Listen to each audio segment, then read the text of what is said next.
Next element HTML के अंदर जिसको हम पढ़ने वाले हैं ये है मेरा एंकर एलिमेंट।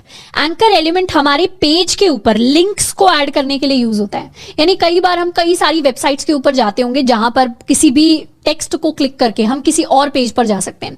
जैसे अगर मैं यहाँ पर नॉर्मल सा एक विकीपीडिया का एग्जाम्पल लूं, तो लेट्स सपोज विकीपीडिया के एवेंजर्स वाले पेज पर हम गए, तो जैसे यहाँ पर अब हम टॉक पर क्लिक करेंगे तो टॉक पर क्लिक करने से हम क्या हो जाएगा, हम किसी और पेज पर चले जाएंगे। या यहाँ पर इस बेस्ड ऑन पर हम क्लिक करेंगे तो क्या होगा, हम किसी और सेक्शन पर या किसी और पेज पर चले जाएंगे। तो इस तरीके का जो काम होता है, मतलब कोई ऐसी चीज जिस पर क्लिक करने से हम किसी और जगह चले जाते हैं, उसे हम एंकर टैग की फॉर्म में यूज करते हैं। इसे हम क्या कहते हैं, इसे लिंक्स कहते हैं, या HTML भाषा में इसे एंकर टैग कहते हैं। तो अपने पेज पर भी अगर हमें लिंक्स को ऐड करना है तो उसके लिए हम एंकर टैग्स को यूज करते हैं। एंकर टैग का मतलब होता है बेसिक हमारा ए टैग। अगर हम सिंपली ए लिख लेते हैं तो ये मेरा एंकर टैग कहलाता है। पर सिर्फ एंकर टैग लिखने से कुछ नहीं होता, एंकर टैग के साथ हमें लिंक करना पड़ता है कि आप इस पर क्लिक करके कहां पर जाना चाहते हैं। जैसे अगर मान लेते हैं हम google.com पर जाना चाहते हैं, तो लिंक करने के लिए एंकर टैग के जो ओपनिंग टैग होता है, ये मेरा ओपनिंग टैग है, ये मेरा क्लोजिंग टैग है। ओपनिंग टैग के अंदर हम अपने href, ये वाला मेरा एट्रीब्यूट होता है, इसको हम क्या कहेंगे, इसको हम एट्रीब्यूट कहेंगे। तो यहाँ पर href की जो फुल फॉर्म होती है वो होती है हमारे पास हाइपर टेक्स्ट रेफरेंस। अब ये सुनने में भारी सा लग रहा है, बट इसका बेसिक मतलब ये है लिंक, कि कौन से लिंक पर आप जाना चाहते हैं इसको क्लिक करके। तो हाइपर लिंक रेफरेंस की वैल्यू जो है उसको हम सेट करेंगे google.com का पूरा लिंक। तो हम पूरा का पूरा लिंक लिखते हैं, सिर्फ google.com नहीं, google.com की पूरी वेबसाइट का हमें लिंक लिखना पड़ता है। और फिर हम एंकर टैग के अंदर कोई भी टेक्स्ट लिख सकते हैं, जिस टेक्स्ट के ऊपर क्लिक करके हम उस लिंक को रीच कर लेंगे। अब ये जो सारी चीजें हमने बोली है, इनको धीरे धीरे एक बार करते हैं। क्या करेंगे, पुराना जो हमारा अनऑर्डर्ड लिस्ट वाला जितना भी कोड था उसे हटा देते हैं, सेव एंड रिफ्रेश। यहां पर कर देते हैं टैग्स इन HTML, रिफ्रेश।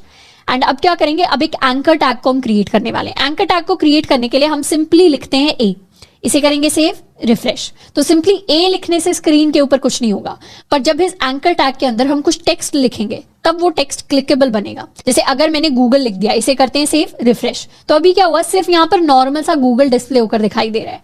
पर अगर हम गूगल का लिंक भी ऐड करते हैं, लिंक ऐड करेंगे ओपनिंग टैग के अंदर, हम लिखेंगे href hyper reference is equal to double quotes, ये मेरा एक एट्रीब्यूट है। और एट्रीब्यूट के अंदर हम क्या लिखने वाले हैं, लेट्स सपोज हमने लिखा google.com, कि जैसे इस गूगल पे क्लिक करें हम google.com पे पहुंच जाएं, सेव, रिफ्रेश। google.com क्या है, एक लिंक है। तो क्या होगा, ये छोटा सा लिंक हमारी स्क्रीन पर हमें दिखाई देने लग जाएगा। एंड इस पर क्लिक जैसे ही हम करेंगे ना, हम इस पेज पर पहुंच जाएंगे। यहां ये कह रहा है your file could not be accessed, यानी ये आपकी फाइल तक पहुंच नहीं पा रहा। कह रहा है हो सकता है आपकी फाइल मूव हो गई है, एडिट हो गई है या डिलीट हो गई है, एरर ये दिखा रहा है फाइल नॉट फाउंड। तो इसने क्या किया, HTML ने ये समझा कि href में जो आपने ये google.com लिखा है, तो आप कहना चाह रहे हैं कि google.com आपके कंप्यूटर की कोई एक फाइल है जिसे अब ब्राउजर ढूंढने की कोशिश कर रहा है। बट google.com एक फाइल नहीं है, google.com तो पूरी की पूरी वेबसाइट है। पर उस वेबसाइट पे जैसे ही आप google.com करते हैं, इस वेबसाइट का लिंक सिर्फ google.com नहीं है। जैसे ही हम इस पर क्लिक करेंगे और इसे एक्सपैंड करेंगे, क्लिक करके क्या होता है, जैसे यहां पर मैंने क्लिक किया, एक और बार क्लिक करेंगे, 2 बार क्लिक करने से पूरा एक्सपैंड हो जाएगा। तो हम सिर्फ google.com पर सर्च नहीं करते, जब भी हम google.com लिखते हैं अपने ब्राउजर के अंदर, हम https ये :/www.google.com ये पूरा लिंक होता है गूगल का। एंड इस पूरे लिंक को हमें कॉपी करके पेस्ट करना होता है। इसमें https क्या है, इसमें www क्या है, इनकी शायद फुल फॉर्म्स होंगी जो हमने बचपन में सीखी होंगी।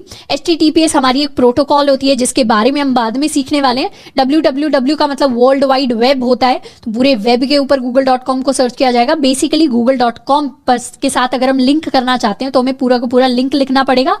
इसे करेंगे सेव और यहां पर जाकर अभी के लिए करेंगे इसे रिफ्रेश। अब रिफ्रेश किया तो दिखने में कोई चेंज नहीं आएगा, पर जैसे इस पर क्लिक करेंगे ना, वैसे ही क्लिक करके क्या हुआ, क्लिक करके हम सीधा google.com पर पहुंच गए। बैक कर सकते हैं।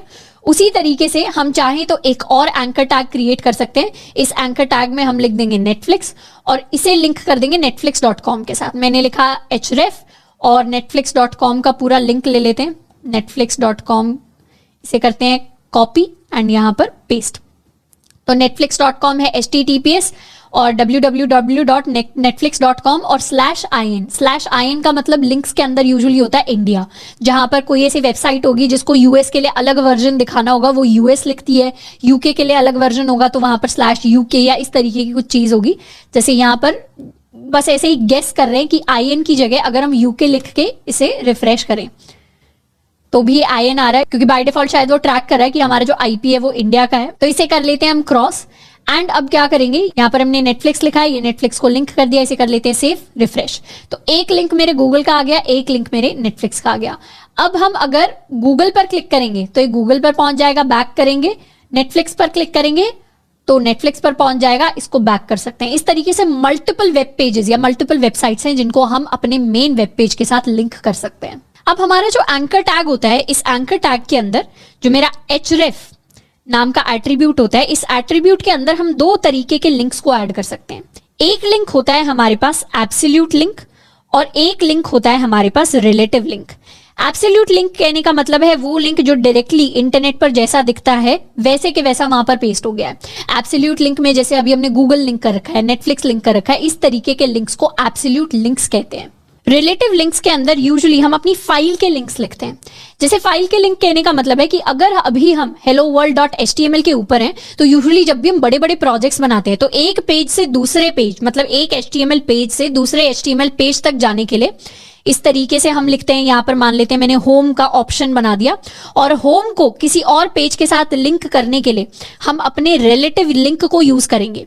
तो ये जो दूसरा पेज होगा ये भी कुछ ऐसी फाइल होगी जो हमारे सिस्टम के अंदर ही होगी। रिलेटिव यानी जिस भी फोल्डर के अंदर हम हैं या जिस भी फाइल पर हम काम कर रहे हैं उसके रिलेटिव में हम अपने लिंक को लिख रहे हैं। तो वहां पर यूजुअली अगर हमने कोई और index.html या कोई और HTML फाइल बनाई है तो उसका भी हम लिंक जो है यहाँ पर href के अंदर लिख सकते हैं। बट अभी के लिए वो चीज हम नहीं कर रहे होंगे क्योंकि अभी के लिए हमने नया नया HTML सीखना शुरू किया है। अभी के लिए जो पेज लिंकिंग या मल्टीपल पेजेस को क्रिएट करने वाली चीज हो जाएगी वो थोड़ी सी कॉम्प्लेक्स हो जाएगी। बट डेफिनेटली बाद में जाकर जब हम अपने प्रोजेक्ट्स पर काम कर रहे होंगे उस टाइम पर हम मल्टीपल पेजेस क्रिएट करके उनको लिंक करना भी सीखेंगे। बट अभी के लिए ये याद रख सकते हैं कि एब्सोल्यूट लिंक्स वो लिंक्स होते हैं जो इंटरनेट पर होस्टेड किसी चीज के साथ हमें कनेक्ट करवाते हैं और रिलेटिव लिंक्स में हम उन लिंक्स की बात कर रहे हैं जो हमारे फाइल सिस्टम के अंदर ही कहीं ना कहीं पर एग्जिस्ट करते हैं। तो दोनों तरीके के लिंक्स हम अपने एंकर टैग्स के अंदर यूज कर सकते हैं। ऐसे ही इंफॉर्मेटिव वीडियोस देखने के लिए सब्सक्राइब कीजिए हमारे चैनल को